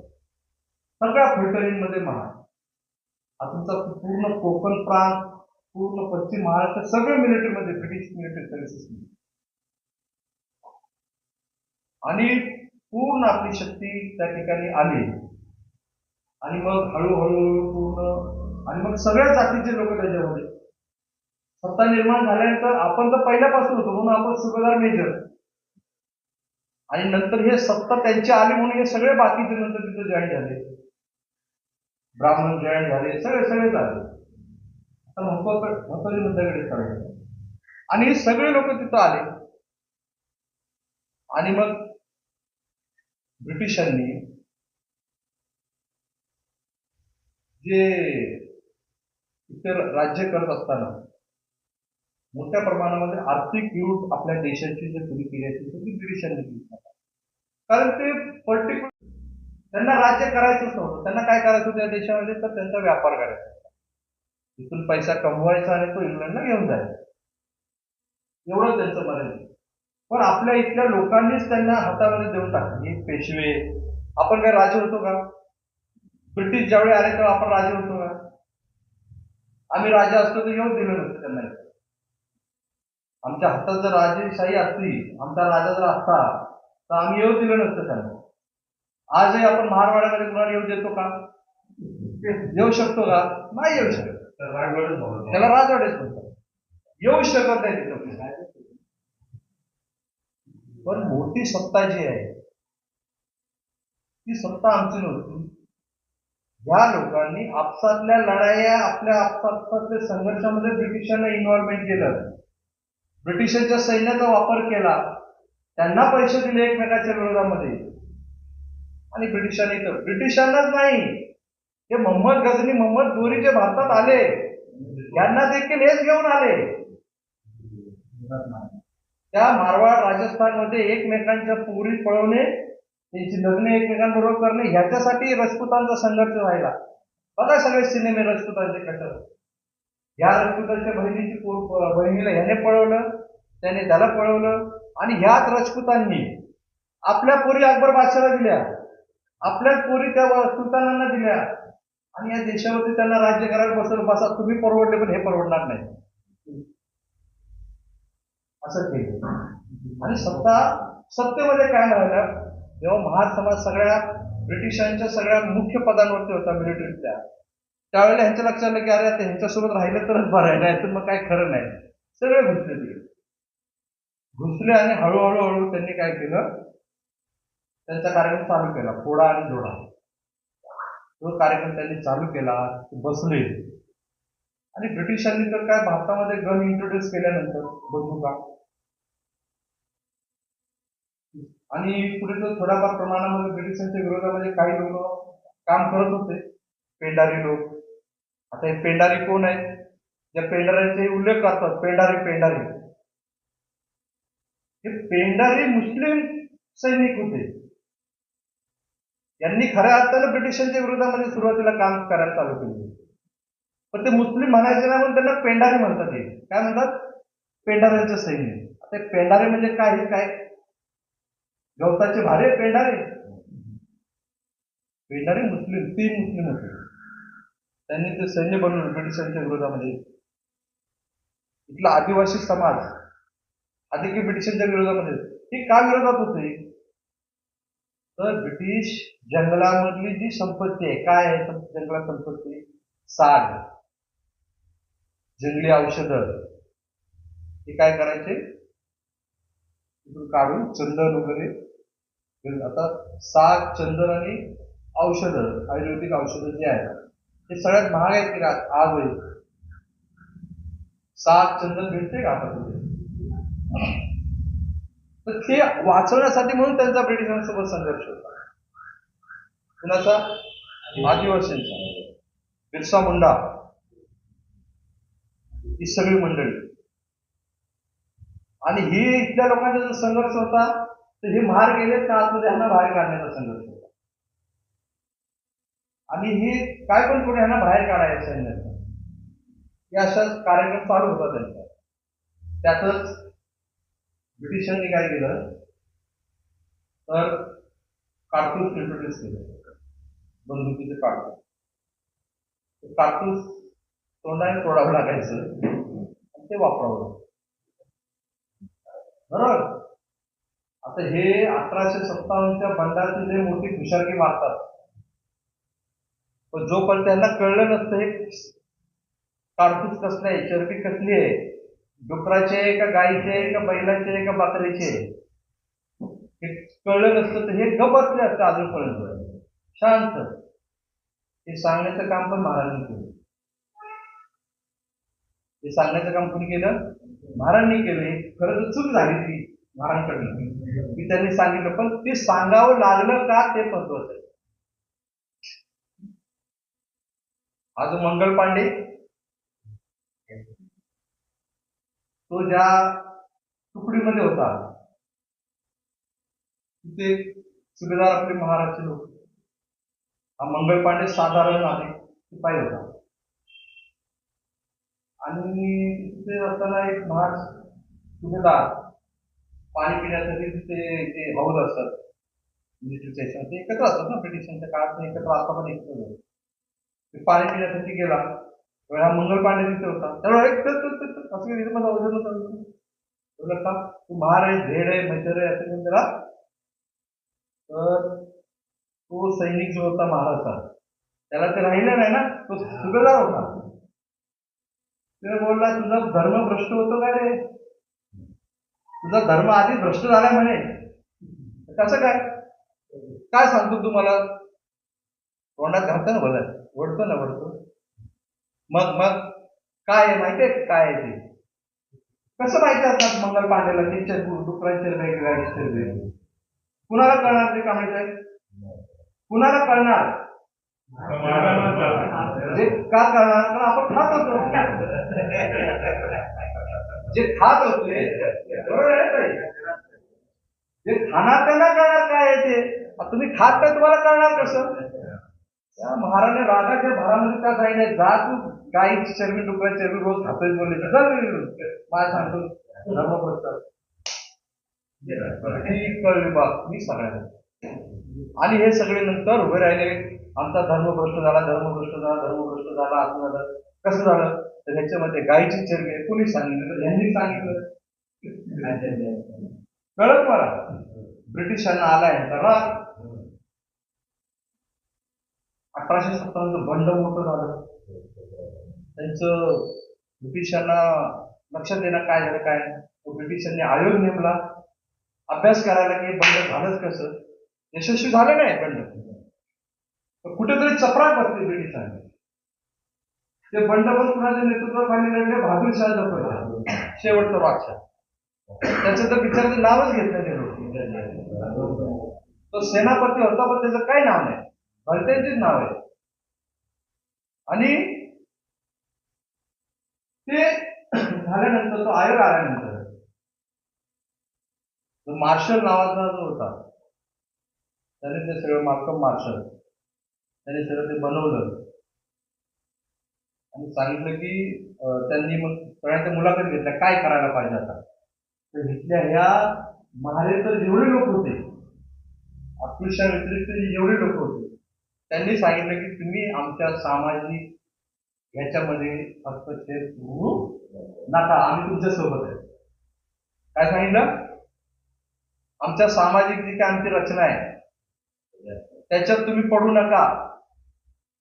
तर आम्ही काय केलं, हे जे सुभेदार मेजर बिजर आमच्या डोक्यावर बसवलेत ना, यांना काढा. हे काय सैनिक बिनिक नाही, हे अनटचेबल लोक आहेत, हे दलित आहेत, हे असे आहेत तसे सांगायचं. आणि ब्रिटिश शेवटी व्यापारी म्हणून काय, त्याला मेजॉरिटी पाहिजे असते. आणि हे सविस्तर लोक बोलतो. त्यांनी काय केलं, मार्शल रेस नावाची थेअरी आणली, म्हणजे काय, शूर जमाती. त्या शूर जमातीतून महाराजांना काय केलं, काय केलं, वगळ बाहेर काढलं. आणि महार सैनिकांचं सध्या हे काढतं ना, पूर्ण आर्थिक विकासाची घडी, सामाजिक विकासाची घडी, शैक्षणिक विकासाची घडी भयानक परिस्थिती निर्माण झाली. आणि मग इथले बाकीचे सगळे लोक ब्रिटिशांच्या सैन्यात गेले, सगळे. आणि स्वातंत्र्य चळवळ देखील यांनी चालवली. आपल्या लोकांनी चळवळ सुरू केली. मग आपल्या सैन्याच्या लोकांनी चळवळ केली. अनार्य दोष परिहारक मंडळ, गोपाळ बाबा बोलनकर यांनी काय केलं, स्थापन केलं. त्यांनी निवेदन केलं, ते स्वतः पण सैन्यात होते. त्यांनी मग महादेव गोविंद रानडे आणि ह्या सगळ्यांनी बसून एक निवेदन तयार केलं की महार समाजाला मिलिटरीमध्ये घ्यायला पाहिजे अशा प्रकारे. महात्मा ज्योतिबा फुले यांनी देखील त्याला अनुमोदन दिले, यांच्या नोकऱ्यांना खरंच मिळायला पाहिजे.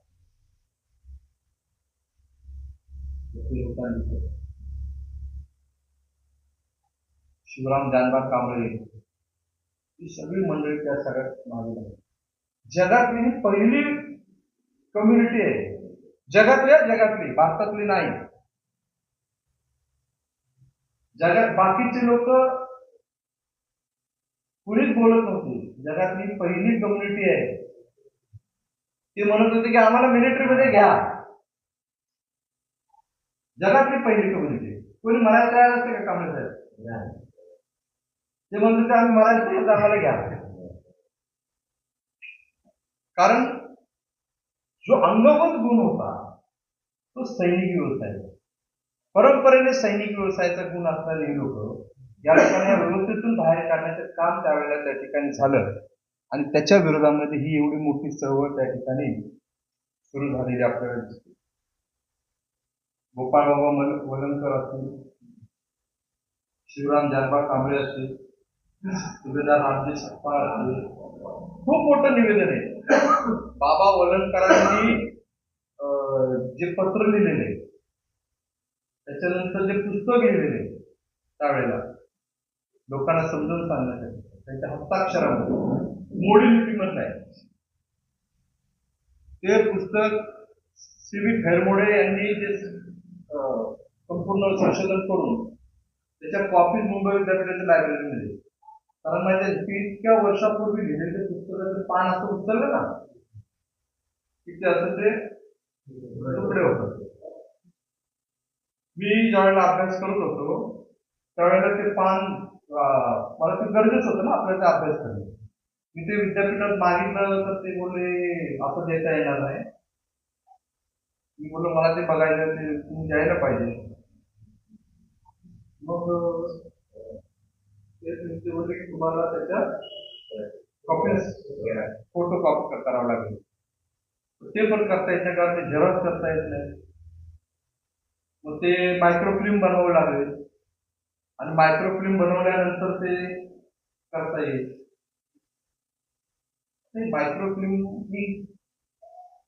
बनवण्यासाठी आग्रह मग आम्ही तिथे घातला विद्यापीठामध्ये आणि मग आम्ही ते त्याचे मायक्रोफिल्मिंग करून घेतले आणि मायक्रोफिल्मिंग केल्यानंतर मग त्याची प्रिंट मिळाली. तुमच्यासाठी सांगतो की प्रिंट ही माझ्या थिसिसच्या पाठी लावून टाकली का लोकांना अभ्यासासाठी ते उपलब्ध आहे. ज्या वेळेला माझ्याकडे 5 रुपयाची देखील अवकाश होती माझी कमवण्याची त्यावेळेला एका मायक्रोफिल्म पेपरची झेरॉची प्रिंट काढण्याचा खर्च 35 रुपये होता. असे 75 पानाचे ते सगळे प्रिंट 5 कॉपीज मी करून ते माझ्या थिसिसला कारण का हे जतन राहिलं पाहिजे. लोकांना लगेच अवेलेबल झालं पाहिजे. ज्याला अभ्यास करायचं त्याला आता ते मायक्रोफिल्म काढणे तिथे जाणे त्याच्याची गरज नाही. ते पुस्तक काढत असते. माझा थिसिस घेतला ते 5 पानावर गेले आलं ज्याला मोडी लिपी येणार तिथे वाचणार करून घेतलं का तर ही जी महाराजांची जी चळवळ आहे सैन्यात घ्या सैनिकांची हीच चळवळ नंतर पुढे आंबेडकरी चळवळ झाली आहे. डॉक्टर बाबासाहेब आंबेडकर यांनी नंतरच्या कालखंडामध्ये जे काम केलेलं आहे ते या चळवळीमुळे केले. इथूनच खऱ्या अर्थानं जनजागृती मोठ्या प्रमाणामध्ये होऊ लागली. आता हे महार मंडळी ब्रिटिशांकडे जे निवेदन सादर करत होते भीमा कोरेगावची लढाई तुम्हाला लोकांना कुणालाच माहिती झाली नाही. स्तंभ कुठे आहे काय कुणालाच माहिती नसतं काय. ही जी मुवमेंट आहे सैनिकांची आम्हाला सैन्यात घ्या आम्हाला मरायचं आहे आम्हाला जगायचं आहे आम्हाला आमचा विकास करायचा आहे ही जी मुवमेंट आहे की बाबा वलंकर शिवराम जानबा कांबळे रामजी सपकाळ यासारख्या लोकांनी सुरू केली आणि ह्या चळवळीचं रूपांतर आपल्याला बाबासाहेबांनी केलं. ब्रिटिशांनी नंतर या चळवळी सुरू झाल्यानंतर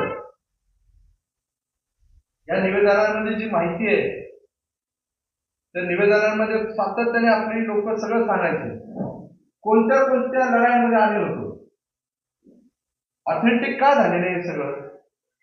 तर ब्रिटिशांना जे निवेदन दिलेले ब्रिटिशांनी जे ऍक्सेप्ट केलेलं आहे त्याच्यामध्ये यांनी लिहिलं भीमा कोरेगावची लढाई खडकीची लढाई कारवारची लढाई प्लासीची लढाई त्या अफगाणिस्तान मधली लढाई जपान मधली लढाई जिकडे जिकडे म्हणून ब्रिटिशांसोबत महाराष्ट्र केलेले सगळ्याचे उतारेचे उतारे त्या निवेदनामध्ये लिहिलेले आहेत आणि 95, 96, 100 लोकांच्या सह्या त्या निवेदनावर सैनिकांच्या म्हणून ते ऑथेंटिक झालेले.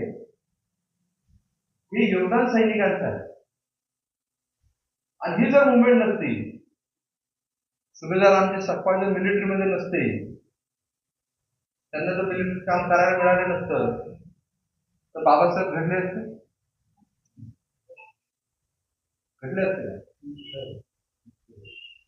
त्याच्यामुळे महार सैनिकांचं जे योगदान आहे ते आंबेडकर सोपं काम नाही. आणि एक महार समाज कोणत्या कोणत्या आघाड्यांवरती काम करत होता आणि किती वर्षापासून काम करत होता हे तुमच्या लक्षात आलं. आणि तो काही एकटाच नव्हता. ही एक एक नावं तुम्हाला आलेली अनेक असंख्य नाव आहेत. याच्यामध्ये कधी कधी अर्ज केले बघा लोकांनी. सुरुवातीला 1892 हा आदेश आलेला होता त्याचा विरोध केला त्यांनी आणि 1904 मध्ये 1905 मध्ये सातत्याने ही मंडळी अर्ज करत होती की आम्हाला मध्ये घ्या, मध्ये घ्या, आमच्यावरती बंदी तुम्ही उठवा. आणि 104 महाराजांची यादी त्याच्यासोबत जोडली होती, तयार केली. किती? 104. त्याच्यामध्ये सुभेदार रामजी सकपाळ यांची देखील सही आहे. म्हणजे सुभेदार रामजी सकपाळ यांच्या डोक्यामध्येच होतं आपल्या पोराला बनवायचं नाही. ती मुवमेंटच त्यांच्या याच्यात होती. म्हणून मी बोललो नाही, महाराज सैनिकांचा आंबेडकर चळवळीसाठी होता.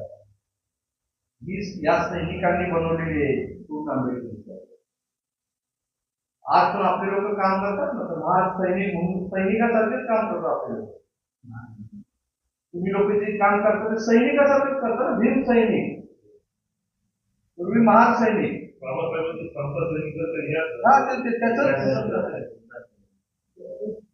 भीम सैनिक, पूर्वी महान सैनिक, आता भीम सैनिक, संत सैनिक, जल सैनिक. आता सैनिकच आहे सगळे. बाबासाहेबांचं योगदान आहे, बाबासाहेबांसाठी महान सैनिकांचं योगदान आहे. या मंडळींनी जी मुवमेंट उभी केली नसती तर ह्या सगळ्या गोष्टी आपल्याला मिळाल्या नसत्या. डॉक्टर बाबासाहेब आंबेडकरांना देखील माहिती नव्हतं की तो भीमा कोरेगाव असताना. बाबासाहेब जेव्हा पुण्याला गेले चळवळीचे काम करत असताना, त्यावेळी शिवराम जानबाग कांबळे वगैरे या मंडळींनी बाबासाहेबांना सांगितलं की असं आपला इतिहास आहे आणि हे असं प्रकारचं आपलं हे सगळं निवेदन आहे, सैनिकांना घ्या म्हणून. बाबासाहेब बोलले जाता, त्यांनी बघितले सगळे निवेदन वगैरे आणि बोलले हे तर जबरदस्त आहे. कुठं आहे हे स्तंभ? चला 1927 तरी 1927 चला बोलू. आणि गेले बाबासाहेब, भेट दिली, बसले तिथे आणि त्यांनी भेट दिल्यानंतर तिथे फोटो काढला. 2 फोटो आहेत तिथे. माझा थिसिस पूर्ण झाला आणि मी तो फोटो कुठेतरी बघितला होता, कुठल्या तरी पुस्तकामध्ये बघितला होता. कुठल्या पुस्तकात तरी मला ते नमूद करायचं मी विसरून गेलो आणि मला तो फोटोच भेटत होता आणि मला थिसिस सबमिट करायचा होता. माझी पूर्ण प्रचंड इच्छा की तो फोटो मला त्या थिसिस मध्ये लावायचा संदर्भासाठी. बाबासाहेब कधी गेले होते, उद्या जर तुम्ही विचारलं बाबासाहेब कधी गेले होते, पुरावा काय? आज सांगतात लोक, काय सांगतात आपल्या समाजामध्ये, काय सांगतात बाबासाहेब दरवर्षी 1 तारखेला जाईल. एवढा वेळ होता बाबासाहेब? एकदाच गेले होते बाबासाहेब, एकदाच गेले होते. 1 जानेवारीला नव्हते गेले आणि 1927 मध्ये एकदाच गेले होते. आता आपले लोक सांगतात दरवर्षी जायचं, चला आता आपण तर जायचं. एकदाच गेले होते आणि तिथे जाऊन फोटो काढला होता. तर ते अत्यंत महत्वाचा होता. तो फोटो त्या लोकांना कळला पाहिजे. इतिहास हा पुराव्यांवरती असतो, पुरावा नाहीच तर इतिहास नाही. तुम्ही विदाउट पुराव्याचं मी कशासाठी घेऊन बरोबर तुमच्याकडे कोणी काय प्रश्न हे घ्या बाबा पुस्तक बघा. विदाउट पुरावा नाही बोलत, पुरावा द्या, बोला. पुरावा काय होतं, त्याला बाब दाखवण्याचे श्राद्ध बरोबर ना, असं आहे. आणि मग बाबासाहेब घ्यायला तो पुरावा भेटत नाही. शेवटी ते मला भेटला. शिवराम जानबाग कांबळे यांचं पुस्तक आहे, त्या पुस्तकामध्ये फोटो भेटला. आता माझ्याच पुस्तकाचे कॉपीज 2 राहिलेत माझ्याकडे. या पुस्तकाचे मराठी कॉपीज फक्त 2 राहिले. अशा जर कॉपीज आता हे संपल्या, हो ना हो माझ्या जीवाचं बरं वाईट झालं किंवा काय झालं, कोण छापणार आहे? संपला विषय. ज्याच्याकडे पण असेल त्याच्याकडे ते उपलब्ध असेल. शिवराम जानबाग कांबळेचे पुस्तकं नंतर तुम्ही बघितलं का शिवराम जानबाग कांबळेचं पुस्तक? नाव आहे पण फक्त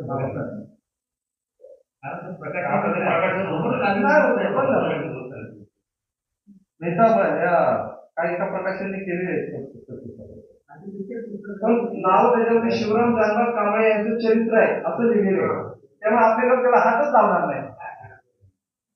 तरी पण नाही मिळत आता भेटत नाही. 2 का 3 वर्ष ते पुस्तक भेटत. पण त्याच्यामध्ये अनेक गोष्टी, त्याच्यामध्ये सिविक खेळमोडे यांनी त्याच्यासाठी काम केले. बाबासाहेब जास्त आपल्याला ऑथेंटिक बाबासाहेब दिसतात सगळे, त्याच्यामध्ये खेळमोडेचं खूप मोठं योगदान आहे. खेळमोडे चर्मकार समाजाचे, त्यांनी ते काम प्रामाणिकपणे केले. आणि चर्मकार समाज महाराष्ट्रामध्ये देखील बाबासाहेबांचा काय काळ होता, पण थोडं कॉम्प्रेशन गडबड केल्यामध्ये बाजूला गेलं. महाराष्ट्र व्यतिरिक्त सगळी मुवमेंट चर्मकार समाज चालवतो भारतात मोठ्या प्रमाणात. महाराष्ट्रामध्ये थोडी गडबड झाली म्हणूनच निघली नाही. पण बाबासाहेब तिथे गेले. 20 मार्च 1927 त्यांनी त्या ठिकाणी महाराष्ट्र चौदामध्ये भाषण केलं आणि आपल्या लोकांना काय सांगितलं बाबासाहेबांनी. म्हणून मी काय सांगितलं की नाव द्या महासैनिकांचं आंबेडकर चळवळीसाठी योगदान. बाबासाहेबांनी सांगितलं, त्या भाषणामध्ये सांगितलं, भाषण उपलब्ध आहे, त्या भाषणात सांगितलं तुम्ही भेड बकरीची औलाद नाहीये, तुम्ही सिंहाचे छावे शिवराची संतान आहे तुम्ही. आणि हे तुम्हाला जर कळून घ्यायचं असेल तर त्या भीमा कोरेगावला तो त्या ठिकाणी विजय स्तंभ उभा आहे, त्या विजय स्तंभाला भेट द्या, जा बघा बोलले तिथं. आणि मग बाबासाहेबांनी पूर्ण मानवमुक्तीची चळवळ, या दलित समाजाची चळवळ पुढे सुरू केली. बाबासाहेब आंबेडकरांनी महार सैनिकांना रेजिमेंट मध्ये घ्या, महार सैनिकांना घ्या हा तगादा ब्रिटिशांच्या मागे लावला. शेवटी 1941 महार रेजिमेंटची स्थापना त्या ठिकाणी केली. आणि आपला सगळा समाज आजही महार रेजिमेंट मध्ये काम करताना आपल्याला आता प्रमाण कमी झालेले आहे. पण आपल्या समाजातील अनेक लोकांनी त्या महार सैनिक व्यवसायामध्ये जाणं गरजेचं. सैनिकी लोकांना मोठ्या प्रमाणात शिस्त लागते, आर्थिक विकास होतो आणि जीवन चांगलं होतं, अशा प्रकारची धारणा बाबासाहेब ह्या लोकांच्या. आणि म्हणून ज्यावेळेस चळवळ यशस्वी होते, बाबासाहेबांना राष्ट्रपतीच्या दरवाज्यावरती उभा राहणारा महार समाजाचा सैनिक दिसतो, त्यावेळेला बाबासाहेबांच्या डोळ्यातून अश्रू येतात. खूप मोठं. त्यामुळे ह्या सैनिकांचं जे योगदान आहे बाबासाहेबांच्या चळवळीमध्ये, ते खूप मोठं योगदान. तुम्ही त्या मिलिटरी हाफसिंगमध्ये गेलात ना, तर तुम्हाला तिथे सगळे लोक महार पूर्ण वाड्याच्या महार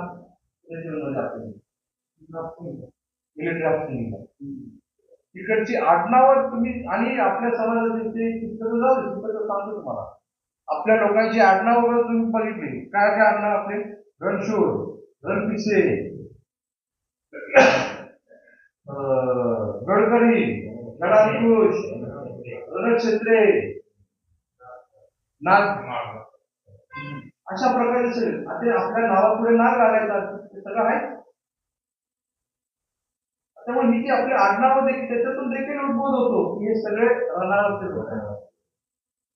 छत्रपती शिवाजी महाराजांचा जो रायगड आहे, रायगड मध्ये पण महासमाजाने मोठं येतात.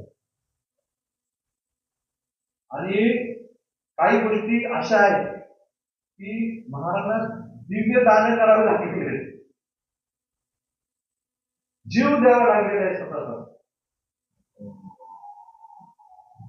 रायगड बांधून झाला आणि रायगडावर आता कुठूनही सैन्य येऊ शकत नाही. आपल्या लोकांना जरा गप्प बसण्याची हे नाही ना, लगेच बोलतात, आपल्याला लगेच बोलतात.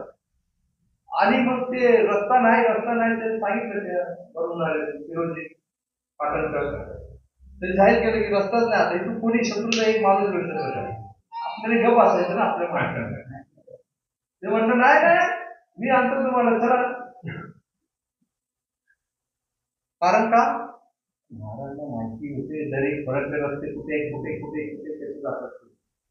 बाहेरच्या लोकांना माहिती पण आता खारघरमध्ये येणारे रस्ते 2च आहेत. आपल्याला माहिती आहे खारघरमध्ये आणखी कुठून येऊ शकते, कसे येऊ शकते, कारण आपण इथे राहतो, पायी चालतो आपण, बरोबर ना. मग तसं बोलला तो की दाखवतो रस्ता, दाखवला रस्ता दाखवल्यानंतर मग काय, आता रस्ता माहिती झाला तर मग त्याला जीवन घेऊ शकत नाही, बळी द्यावा. उद्या दुसऱ्याला कोणाला दाखवलं, पाय कापून टाकले. आणि त्या त्याचं नाव होतं रायना. त्या रायनाचं नाव दिलं रायगड. इतिहास लोकांपासून सगळ्या गडांवरती इतिहास आहे. त्या गडाचे जेवढे आता जे गडाचे जे काही चालले ना असं आहे तसं याचं रक्षण इथं काम करणारे लोक यांनी आम्हाला हक्कलं तिथून या लोकांनी आम्हाला तिथून बाजूला केलं, त्याच्यामुळे ते गड किल्ल्यांची अवस्था आज अशी झालेली आहे. आणि म्हणून मग गड किल्ल्यांचं रक्षण करायची जबाबदारी आता सरकारने घेतली. त्याचे स्मारक करा, हे करा, ते करा. अरे आधी आम्ही होतो गडकरी गडांपुढे. गडकरी म्हणजे गडाचा कारभार करणारे, गडांपुढे म्हणजे गडावरती अंकुश असणारे आम्ही होतो. ते या सैनिकांनीच या चळवळीमध्ये योगदान सुरुवातीच्या कालखंडामध्ये दिलं. बाबासाहेब आंबेडकरांनी त्याला आर्टिक्युलेट व्यवस्थित केलं. महाराष्ट्राची स्थापना झाली आणि साय बाय साय चळवळ चालत राहिली. आणि तुमचं सुरुवातीच्या काळात बाबासाहेबांचे सगळे सहकारी पाहिले तर सगळे सहकारी महारेजिमेंट या सगळ्या संदर्भातून घेतलं. तिथे असलेलं आपलं या प्रकारचं जे काही योगदान आहे आंबेडकरी चळवळीमध्ये हे महत्वाचं योगदान महाराष्ट्रात. भीमा कोरेगावची लढाई तर आहे. भीमा कोरेगावच्या लढाईवरती 2 तास बोलता येते आपल्याला. पण आपल्या सगळ्या गोष्टी महत्वाच्या गोष्टी तुम्हाला माहिती असल्या पाहिजे. काय आहे महासैनिक म्हणजे काय आहे? कारण लोकांना महासैनिक म्हणजे काय आहे जाते असले पाहिजे. कुठे तुम्हाला ते दिसते तर त्यांना रिस्पेक्ट करा. भीमा कोरेगावला निश्चितपणे दरवर्षी जाणं गरजेचं, त्या सलामी देणं गरजेचं. तुम्हाला अनेकांना 2018 नंतर माहिती झालं भीमा कोरेगावची लढाई झाली होती. लोकांमध्ये जाणीव झाली ते काय आहे काय. मी 2000 मध्ये काम चालू केलं होतं. तरी 2000 मध्ये मी माझं पीएचडी साठी रजिस्ट्रेशन केलेलं होतं. मला या विषयावर पीएचडी करायचं होतं. आणि 2004 ला तर मी संपून टाकलं होतं. 3-4 वर्षामध्ये हे काम मी संपून टाकलं होतं. मला म्हटलं होतं मुंबईचा जाणकार इतिहास का मुंबई विद्यापीठामध्ये जसं मोठा वर्चस्व होता. नाव घेत नाही नाव घेऊ नये. ते मला म्हटले की एका दिवसाची लढाई कशी काय होणार नाही. एका दिवसाची लढाईमध्ये पीएचडी काय सर पीएचडी निश्चित होऊ शकतो का एका दिवसात. मी बोललो माहिती नाही मला होऊ शकतो का नाही, पण माझी इच्छा आहे थोडा अभ्यास करायचा काय. आणि मग मी ते काम चालू केलं. माझं गाईड म्हटले की त्याला सांग करून दाखवतो म्हणून. आणि आम्ही काम केलं. 500 पानाचं थिसीस बनवलं महाराष्ट्रामध्ये आणि जगापुढे आणण्यात आल्या. आधी होतच सगळं. आपल्या लोकांना सी.डी. खेरमोडे यांनी अस्पृश्यांचा लष्करी पेशा नावाचं पुस्तक ते संदर्भ दिलेलं. ते पुस्तक नाही, ते संदर्भाचे साधन आहे.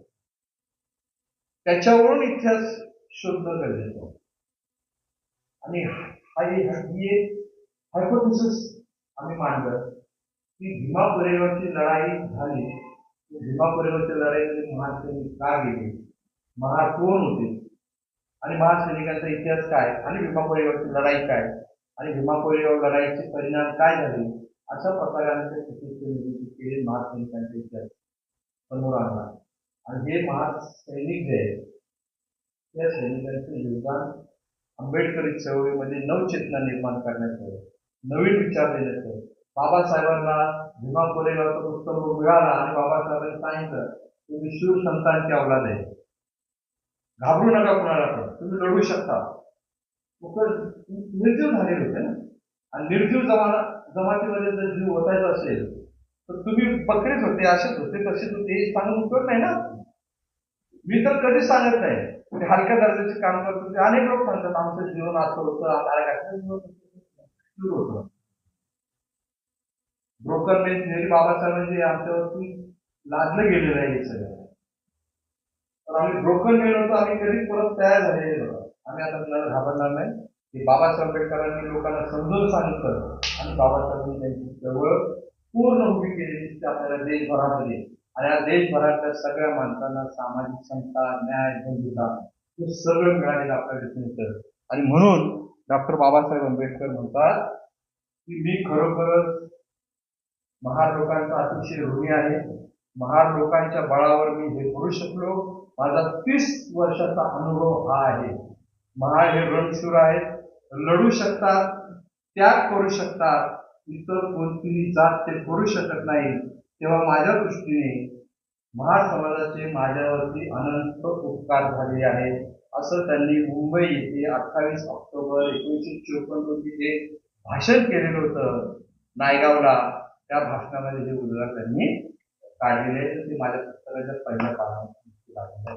त्यामुळे अशा पद्धतीने महार समाजाचं आंबेडकरी चळवळीचं योगदान आहे हे तुम्ही सगळ्यांनी शांतपणे ऐकून घेतलं. भरपूर वेळ मी बोललेले आहे, जवळजवळ 1.5-2 तास बोललो आणि बऱ्याच दिवसांनी बोललेलं आहे. तुम्ही सगळेजण ऐकलं. अनेक नवीन गोष्टी तुम्हाला त्याच्यामधून मिळाल्या. काही गोष्टी म्हणजे अंगावरती काटा आणणाऱ्या होत्या, काही गोष्टींमध्ये आपल्याला सुरुवातीच्या ज्या 2 कथा त्या कथा नाही, माझा रिसर्च करत असताना वास्तव दिसलेल्या गोष्टी, त्यामुळे मी तुमच्या पुढे त्या मांडू शकलेल्या मांडले. अशा पद्धतीने हे सगळे योगदान तुमच्यासमोर मांडलेले आहे. खूप मोठं झालेलं आहे आपलं हे सगळं, पण तुम्ही ऐकून घेतलं त्याबद्दल तुमच्या सगळ्यांचा आभारी आहे. जय भीम, जय बुद्ध, जय भारत.